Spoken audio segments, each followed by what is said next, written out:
તો મિત્રો જય માતાજી મિત્રો, આજે આપણા લાડોલ ગામમાં આવી ગયા છીએ અને બલભદ્ર દાદાનું મંદિર નવું બન્યું છે, એની પ્રાણ પ્રતિષ્ઠા છે. ત્યાં નિમિત્તે અમારા લાડોલ ગામમાં સરસ મજાનું ભવ્યથી ભવ્ય અવસર આવી રહ્યો છે. તે આપણે અહીંયા દર્શન કરવા માટે આવ્યા હતા અને તમને આજે બતાવવાના છીએ કે કેટલા હવન કુંડ બનાવ્યા છે અને કે છે બધી માહિતી આપણે આપણા લાડોલ ગામના વડીલ છે, આપણા મિત્ર છે, એમના જોડે આપણે માહિતી લઈશું. કેમ છો કાકા? બસ મજામાં.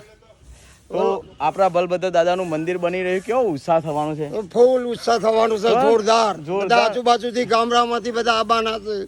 બરાબર. તો મિત્રો ખરેખર બલભદ્ર દાદાનું મંદિર બહુ જૂનું હતું પહેલાં, અને અત્યારે એટલું જોરદાર મંદિર બનાવ્યું છે ને, તો ખરેખર વાત અદ્ભુત મંદિર બનાવવામાં આવ્યું છે. અને તમને બતાવીશું કે જો માહોલ અત્યારે જો અહીંયાથી આપણે હર્ષિદ મંદિરના સામે જ એક્ઝેક્ટ બધું રાખેલું છે અને હવન અને બીજું પણ જો શું કેવું છે, યજ્ઞશાળામાં સારા એવા મિત્રો યોગદાન આપી રહેલા છીએ. બરાબર. સ્વયંસેવકો બધા ગામના વડીલો, યુનાઓ, બહેનો, ભાઈઓ બધા હવોને ખભો મિલાઈને દાદાનો અવસર પૂરો કરવાનો છે ભાઈ. દાદા એટલે દાદા કહેવાય.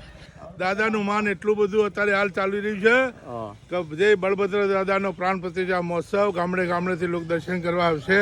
ભાવભીનું વાતાવરણ ભેગું થઈ જશે. મજા આવી જશે લાડોલમાં. મેળો ભરાય છે, મેળો અમારો દાદાનો. અને મિત્રો જો ખરેખર એટલો ઉત્સવ છે અને ખરેખર કામ પણ તમે જો ઘરે તો કશું કરતા નહીં. જો દાદાનું નામ પડ્યું એટલે બોઘરા અને કરવું જ પડે, કેમ કે જો દાદાની ખેડૂતના દીકરા કેવાય અને કરવું જ પડે મિત્રો કામ, કેમ કે જો દાદાના ચરણોમાં જો આટલું કામ કર્યું હોય ને, તો દાદા આખી જિંદગી તમારું કામ કરે. સાચી વાત ને? સાચી વાત. તમારું કેવું થાય? સાચી વાત ને? અને મિત્રો આપણે લાડોલ ગામની તો વાત કરો કે અમારા લાડોલ ગામના માણસો તો એટલા બધા પ્રેમાર ને એટલે વાત જ છોડો. બરાબર. ખરેખર અહીંયા બધો જમવાનું રાખ્યું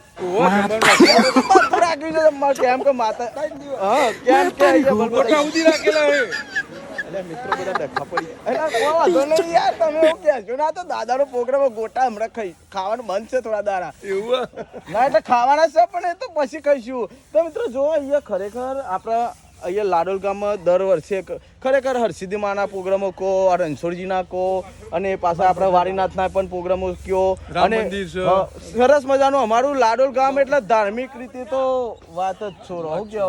કારણ કે જે માણસ આપણા લાડોલ ગામમાં પગ મૂકે ને એની લાઈફ બદલાઈ ગયા એને બેરો પર. અને ખરેખર હરસિદ્ધિ માના અમારા ત્યાં દર્શન કરવા આવે ને તો કેટલાય અમેરિકાનું સપનું હોય ને, તો અમેરિકા તો તમને એકી દાડા એટલા પછી બીજું એ પણ અમે જો બલભદ્ર દાદાનું પણ આટલું આયોજન કર્યું છે. જો તમારે પણ દર્શન કરવા હોય તો સરસ મજા લાભ લેવો હોય તો પધારજો 22, 23, 24. બરાબર. અને આવજો બહુ ભવ્યથી ભવ્ય. અને જો તમે ખરેખર અહીંયા આ બધા હવન કુંડનું કોઈ માહિતી આપો કે તમે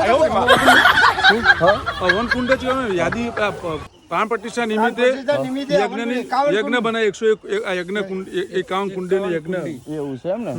તો કશું હતો ને મિત્રો, બરાબર આવજો. તમારે પણ દર્શન કરવા હોય તો બરાબર ને દાદાને ચરણોમાં તમારે પણ શેષ નમાવજો અને મજા આવી જશે. ને તો હવે તમે બલભદ્ર દાદાના દર્શન કરાવીશું. જોવો એ પ્રાણ પ્રતિષ્ઠામાં જોવો અહીંયા સરસ મજાના અહીંયા જો બેનર લગાવી દીધા છે અને ખરેખર બલભદ્ર દાદાના અહીંયા અદ્ભુત પોસ્ટરો પણ લાગ્યા છે. અને આવો જો ના બચ્ચુભાઈ જો દુકાનનો ધંધો મૂકીને પણ અહીંયા બિચારા કામ કરવા માંડ્યા છે. શું કેવું બચ્ચુભાઈ? સાચી વાત ને? સાચી વાત. જો અહીંયા સરસ એવા કામ કરે છે.